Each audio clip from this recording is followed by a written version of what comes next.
Okay, well, thanks for joining us this afternoon. My name's Bill Lucy. I'm the Long Island Soundkeeper, and I'm going to talk to you today about our ongoing campaign to reduce and hopefully someday eliminate sewage from entering into Long Island Sound, how we find the problems, how we fix them. And so the reason we do that is so we can enjoy all the swimming and boating and my personal favorite, fishing. So Roger Reynolds will be joining me for the second half of this. And hopefully, there it goes. So my job is essentially driving around the coastline and up the rivers of Long Island Sound, looking for places where pollution's coming in. And we have a great network of watchdogs or citizen reporters.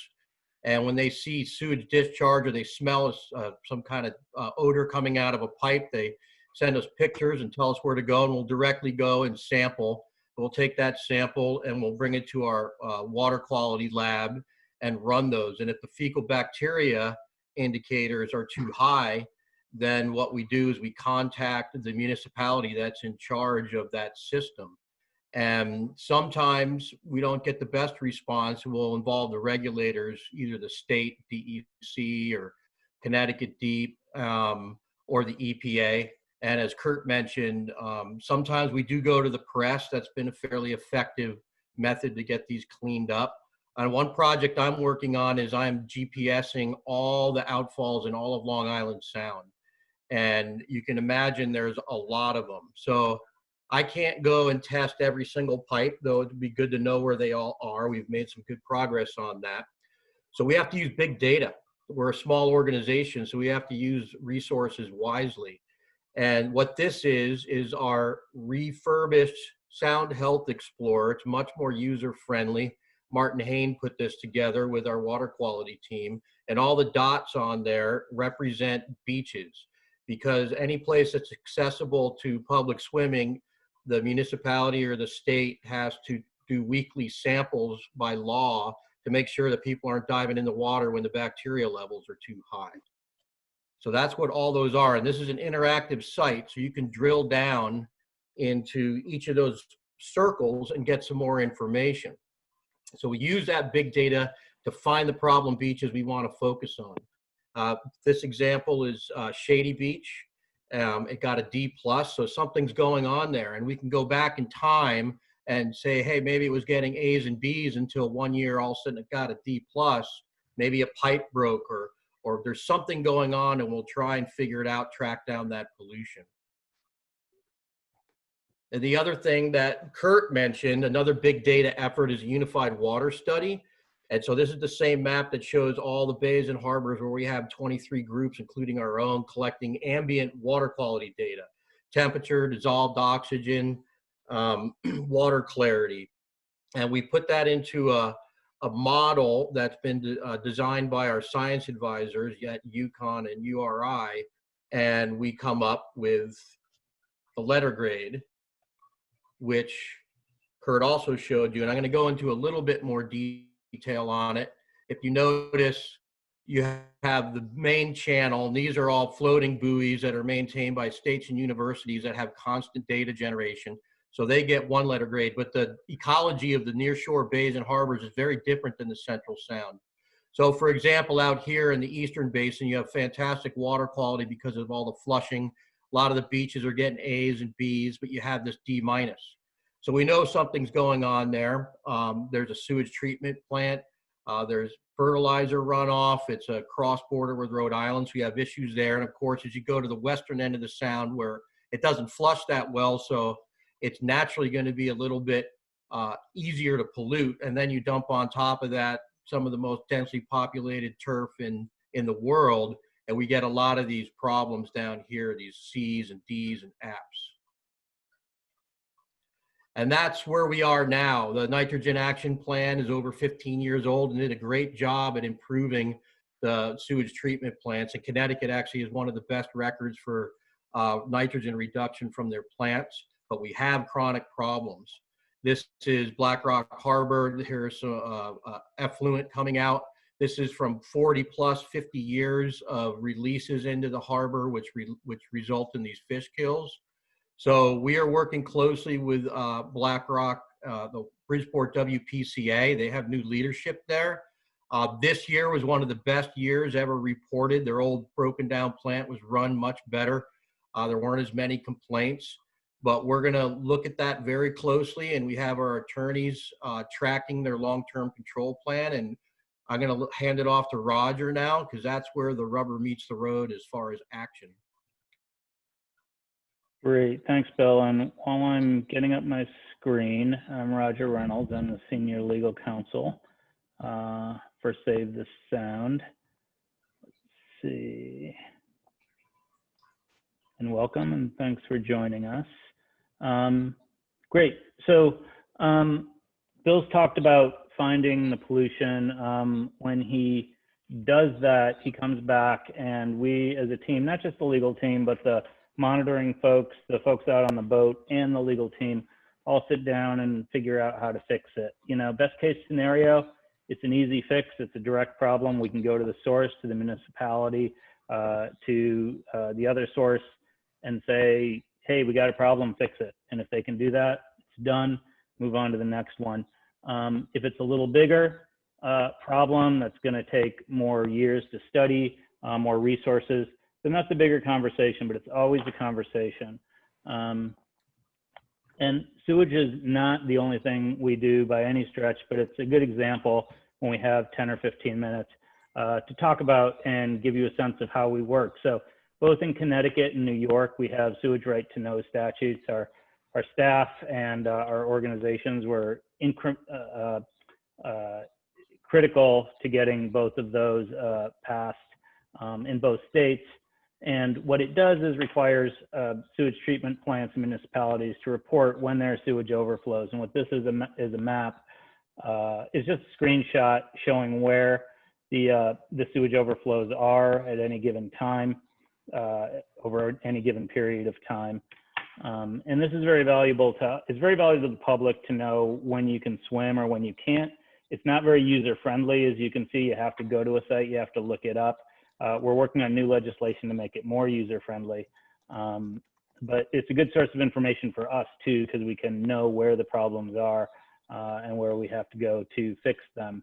So that's the problem. The solution is this. We have a clean water fund in Connecticut. We were a leader in this, like we were in nitrogen reduction in Long Island Sound, where we've had hundreds of millions of dollars per year dedicated to this. Unfortunately, the last couple of years, more because of a lack of projects in the queue than anything else, but we've only had 75 million a year, but we're looking to kick that up to around the 300 million again for following years.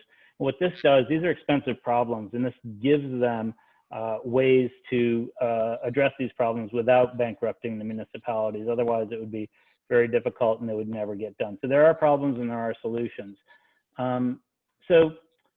We opened our Westchester office up in 2015, and this was largely the reason we opened it. We noticed that there was just sewage popping out all over the place. They were very old systems, and this is a map of the sewage overflows that were going on there. So we ended up suing the county of Westchester and 11 municipalities, mostly right along Long Island Sound. And we went into negotiations and settlement pretty quick, and we settled completely with 3 of them, and we're in negotiations with the rest of them. And the basic structure is they're going to study the problem. They're going to figure out what needs to be repaired. They're going to make those repairs, and then they're going to keep their sewage system going forward. And every single municipality is doing that to some extent there. And we're making good progress. So we've got 530 miles of pipe that's to be studied and repaired. We found 38,000 defects at least. We have identified about $66 million of work that needs to be done. That's the bad news for municipalities. The good news is New York State also took Connecticut's model and has their own clean water fund, and that was $416 million in 2019. So there are funds available, and the municipalities that we're working with have received a good chunk of these funds. So that's a success story. We've recently started working in New York City with our partners, NRDC and Riverkeeper, and Timon Malloy, who I've seen is in this meeting, and his wife Lori have really been, I want to shout out to them because they were really instrumental in encouraging and facilitating this partnership and supporting it. So Bill identified as you get toward New York City, it gets red in our report card, which is, that's not a good color for our report card. And it's because of this. This is all the combined sewer overflows from New York City. People are boating more and more in New York City, and we ultimately want to make it swimmable. We're not there yet, but we're not going to give up on that by any stretch. There's a really interesting conversation with the closing of Rikers Island, of putting a sewage treatment plant there. It's pretty realistic too. People are talking about this realistically, and really helping the sewage problem that way. So that's an exciting conversation. So we're working in New York City too. In Connecticut, we're in discussions with about a dozen towns right now. So it's wide ranging, and it's the same discussion with all of them. And there are two approaches that are illustrated by Bridgeport and Danbury. So Bridgeport, we came in, they were anxious to work with us. They said, we know we have a problem. We want to address it. They had an order from DEEP, our environmental agency, which they agreed to. And we wanted to keep them on track for that order. And so we've been working collaboratively with them to have annual meetings to make sure they stay on track, and to, if they get off track, we may have to address that.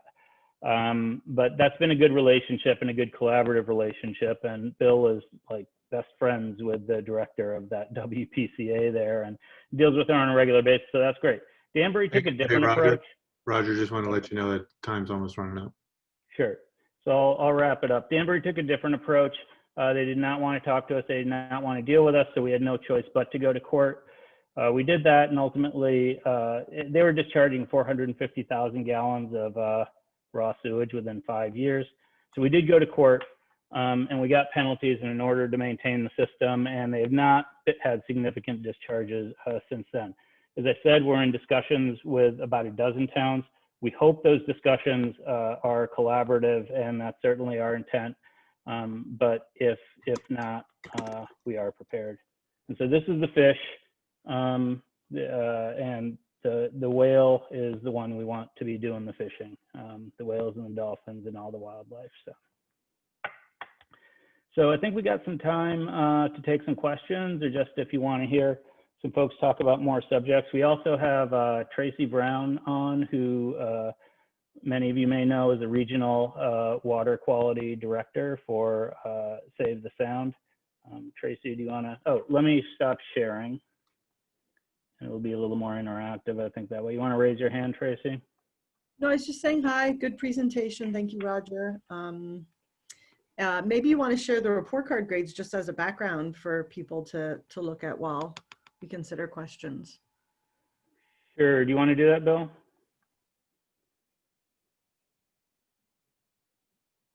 Or I could get that Go up. back to the slide that I had up.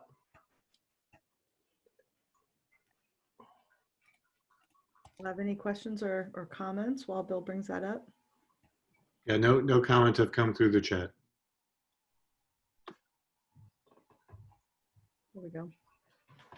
I'll just share while people, have a moment that, the open water grades have gotten better overall over a long period in response to big investments in wastewater treatment to treat nitrogen at plants strategically located around the sound. So there's still more we can do on that front, but we are really excited to also show the more hyper-local pollution conditions, and to really point out that you can't just say just because the open water out in front of your community is good or is stressed and not in good shape, that's what your local conditions are, and that there really is a variety, and the hyper local variety shows the really strong impact that our communities have. How we live on the landscape really directly impacts our coastal waters very clearly.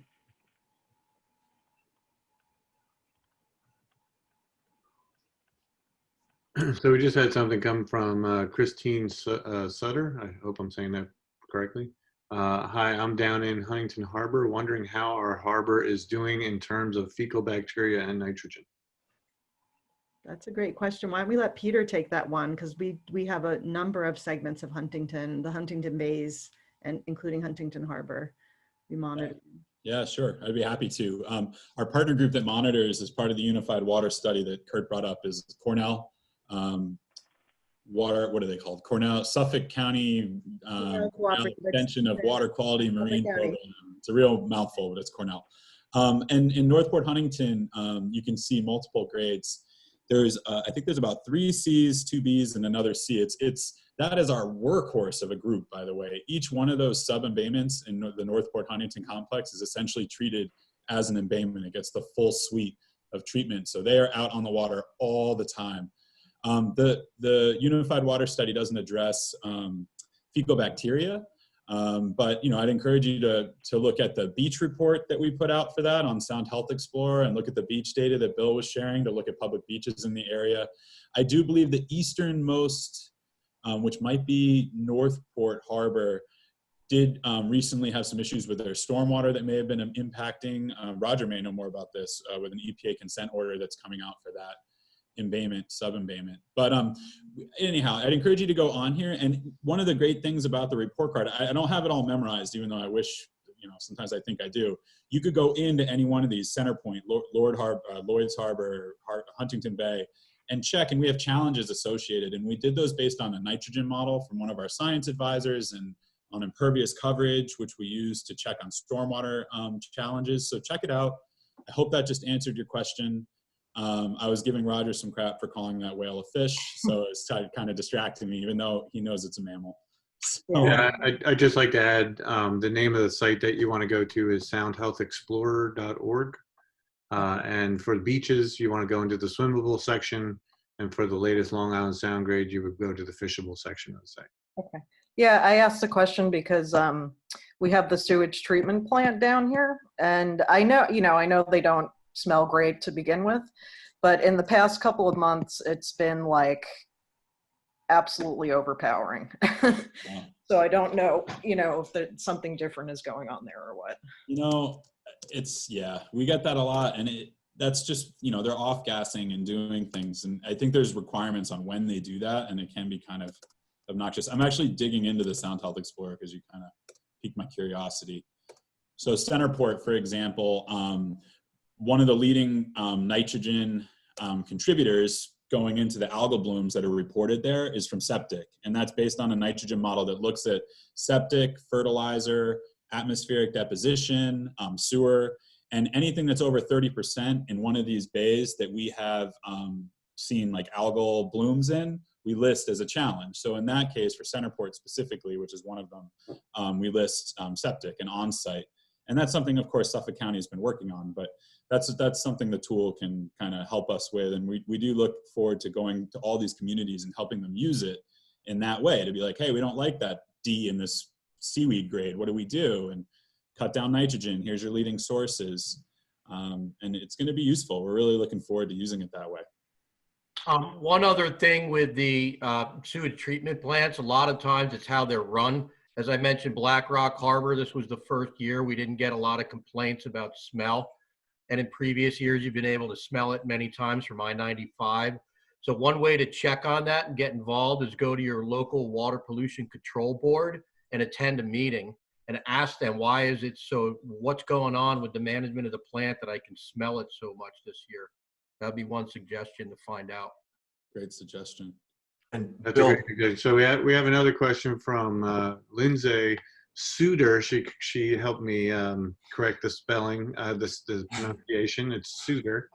And she asks, how can small point source problems get attention when the larger area gets a good grade, i.e. Kurt's comment about the Farm River, but the Middle Sound gets an A? Yeah, and well, that's exactly why we did the Unified Water Study, is because we realized that wasn't enough resolution to look at the open water, and there was a data gap along the margins of the sound. So you know, this is the first pass at saying, let's fill in all of those local waterways. And you can see Kurt's in this image, right in the middle of Connecticut, that orange D is where Kurt lives. And we honestly, we see similar problems there with beaches as well. So, you know, probably a lot of the nitrogen is coming from a sewage source, because the sewage will hit you for nitrogen as well as fecal bacteria. So that's, you know, it's about the data. It's about monitoring and measuring where the smaller localized hotspots are, and then publishing it, and then having the follow-up work like what Roger can do, and Bill and Peter and the whole team, including our habitat restoration team. You know, if it is stormwater, sometimes the better solution is a longer term project, like addressing and slowing down stormwater. So it's really this whole food chain, which is why we called it, you know, find it, fix it, fish it. You know, you find it, you document it, you put it out there, you work on fixes, and then if you're successful, you have, you know, healthy waterways you can fish in and swim in and enjoy. Yeah. To add to Tracy's point too, with the local, like the hyper local sources of pollution on these kind of constricted or recessed areas of the coastline, things like fertilizer, yeah, they can impact the middle of Long Island Sound. We don't want to detract from encouraging everyone to reduce fertilizer use, but fertilizer use within, say, 400 or 500 meters of the coastline, or half mile of the coastline, say in Mamaroneck Harbor at golf courses, is going to have a very immediate impact on that lower volume of water in Mamaroneck Harbor that might not be flushing. So those smaller, to get to the point of the smaller point sources, they can actually have bigger impacts on the smaller waterways than they do on the middle of the Sound, which is great because you can really ratchet down on those and see improvements pretty quickly. So we have about, I just saw a warning come up. We have about 10 minutes left. Timon just asked a question. Can you explain the 4 subgrades for each zone of the what we're seeing on the screen here? Yes, so we have different subgrades actually for the open water and for the bays and harbors. So these 4 grades are for the open water, and we have another graphic in the report card that I'd show. There's actually 5 indicators. We call them water quality indicators. When you're looking at the bays and harbors, I actually have a picture I can show you right here of that. So this is our latest report card, and we get into the indicators here. So the pinwheels in the open water is for dissolved oxygen, chlorophyll A, water clarity, and dissolved organic carbon. So these are good indicators that can be measured consistently across the open water, that have been measured for years, that we use to create a scoring methodology. So we basically, in the report card process, we score each of these indicators individually, and then we combine those individual 4 grades into the 1 overall grade. And then it's similar for the bays and harbors. Those also have dissolved oxygen, chlorophyll A, water clarity, but instead of the dissolved organic carbon, we're measuring seaweeds and oxygen saturation. So for those grades, which on the report card appear like this, you have 5 subgrades, and then we roll those up into 1 overall grade. Because there's not just one indicator that says it's healthy. It's really a combination, and in some places you'll see some things that are a problem sign that won't show up in other locations based on the unique conditions of that location: depth of water, rate of flushing, type of inputs coming in from the streams and rivers that flow into that embayment, that bay or harbor. Do you want to add anything to that, Peter or Bill? Oh, I guess the only thing I could add, if people are interested, is that we actually grade them slightly differently. So while the indicators are the same, water clarity, for example, is Secchi depth in the open sound, and it's turbidity in the bays and harbors. But we have slightly different methodologies for the open water grading scoring than we do for the unified water study, which is a big task this whole team took on. You know, so we look at dissolved oxygen. Well, dissolved oxygen is not a great example, but like chlorophyll in coastal waters is slightly different than the open sound. So we have different cut points for the grades that reflect that, and the different ecosystems, the shallow water versus the deeper water.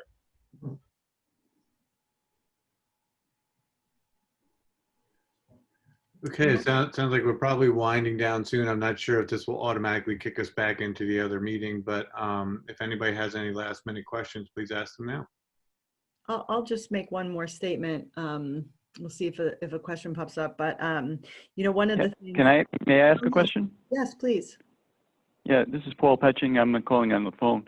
I looked at the report cards for the beaches, and I was just curious.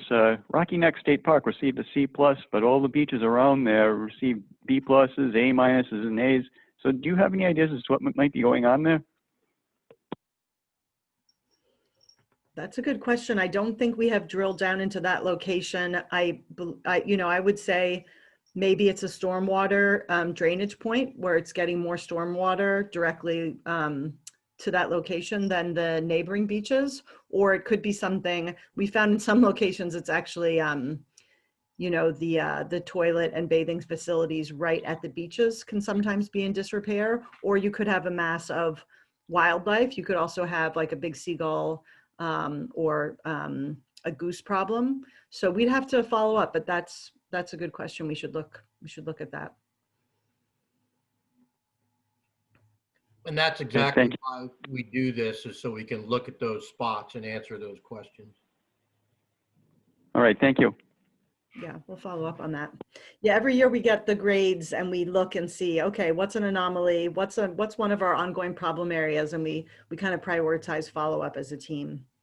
This past report card for the beaches, last summer we saw an unusual uptick in pollution on the North Shore of Long Island and Suffolk County. That surprised us. Yeah.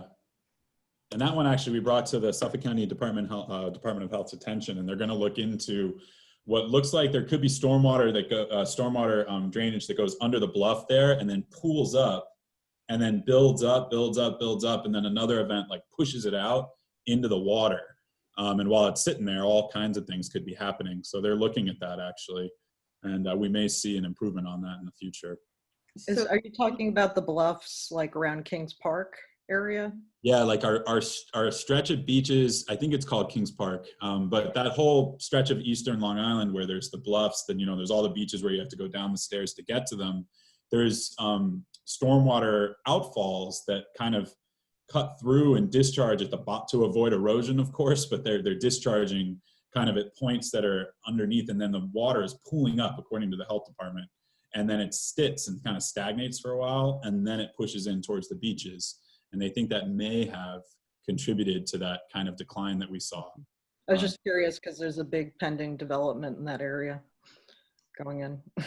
Yeah, and there's also a map that shows the elevation above seawater, and a lot of, as the ocean is coming up, you know, we're looking at a 20-inch rise by 2050, and septic systems and cesspools that are within that zone are already being flooded with the tide, and all that nitrogen being pulled out into the sound on the tide cycle. I know down here in Little Neck Bay, there's some issues with that. And then around this area, there's some low-lying septics and housing. So as sea level rise occurs, it's gonna interact a lot more with our septic systems. Yeah. And to get to Diane's point, Holly Pond's in the study directly west of Bridgeport's Mill River in Fairfield that's getting a C+. So the town of Fairfield monitors that embayment. Oh yeah, yep. Yeah, so that 12, it says Blackrock Harbor. So she's saying just west of Bridgeport. So getting the C+. Blackrock Harbor, yeah. Yeah, that's Mill River. Oh yeah, you're right. Blackrock Harbor's a D. I just looked for the lowest grade and zeroed in on that. You asked about a C, sorry. Yeah. Well, thanks everybody for joining and for your interest and support in the work. Clearly there's successes and there's problem areas, so plenty more to be done for this team. Yeah. Thank you.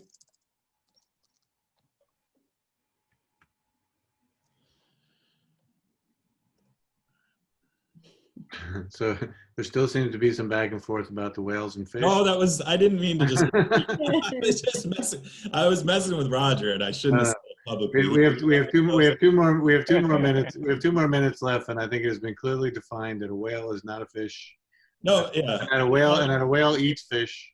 Yeah. And, Yeah, That's our And we lesson. want more fish for whales to eat, And we Yes. want more fish for whales to eat. So, despite Peter's hopeful sarcasm here. yeah, we have 2 minutes left. So if there's one quick last question, we can probably get that answered if anybody has one.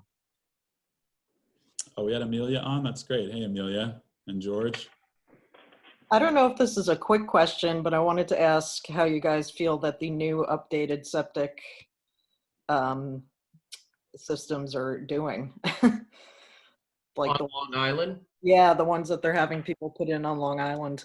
Yeah, I actually toured that with the Nature Conservancy and Connecticut Department of Health and DEEP last year, and they're pretty amazing. And I know that Stony Brook University was monitoring them, and the results were really promising. There's a battle going on about whether people have to pay taxes on the grants they got because Suffolk did a fantastic. I don't know if that's been resolved yet. But we definitely encourage people to upgrade and get the new systems, especially on the volume that you have out there, you know, over 300,000. It's going to have an impact. Yeah. But they do work really well. And we're trying to mimic that in Connecticut, but we have some more challenging roadblocks over on our side of the sound here.